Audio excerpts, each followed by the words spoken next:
Let me give you a brief backstory. Almost the time when Arjun was there, one other revolution which was happening, which is a lot of data was getting available.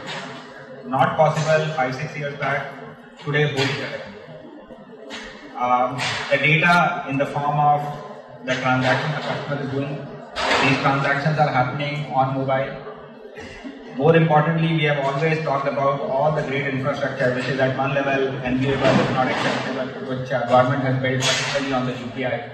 India is far more UPI than perhaps any other, or for that matter.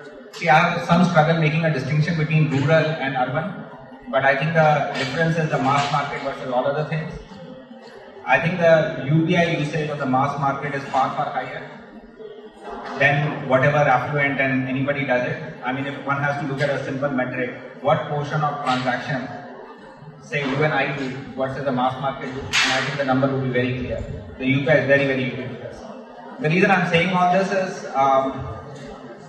our ability to underwrite is purely a function of the availability of data. It was not possible, say 4 years back, say 5 years back, but today it is possible. And with every passing day, with all the transaction data that we see on UPI increasing us, gives the right arsenal for us to underwrite these customers. And that plays a world of difference when it comes to catering to this segment.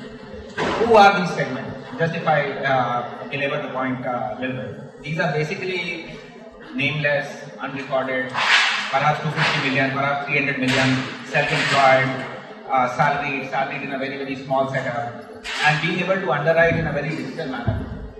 Banks in the past, I believe, has not done a great job, and again, being respectful of them, I think all the attempts they have made in the past, they will not be able to make it again, given all the issues that comes in terms of underwriting this stuff. So coming to the point, how we underwrite, I think that the core focus, the fulcrum or the bulwark of underwriting this is the availability of transaction data, and that allows us to give an approval ratio which perhaps will be better than others, and that is our ticket to play. But dare I say, this is only approval. There are many myths and many preconceived notions as far as targeting this segment is concerned. And let me just lay out few for all of us to ponder. First and foremost, one should be absolutely beware of getting into oversimplification. Just because this is unbanked, it doesn't mean that you can go for a hammer looking for a nail approach here. This is a segment which is looking for a very tailored, customized option. You cannot slap a plain vanilla unsecured loan on them just because the customer wants to buy a mobile or an aqua card or something of that sort. Very critical.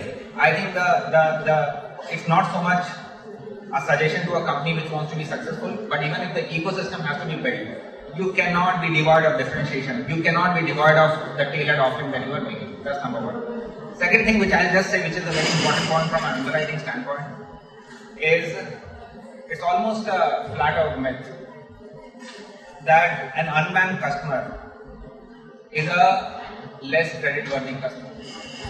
I think there is mounting evidence to prove the contrary. In fact, if anything, from a behavior or willingness standpoint, of course they will be eligible for a smaller ticket size.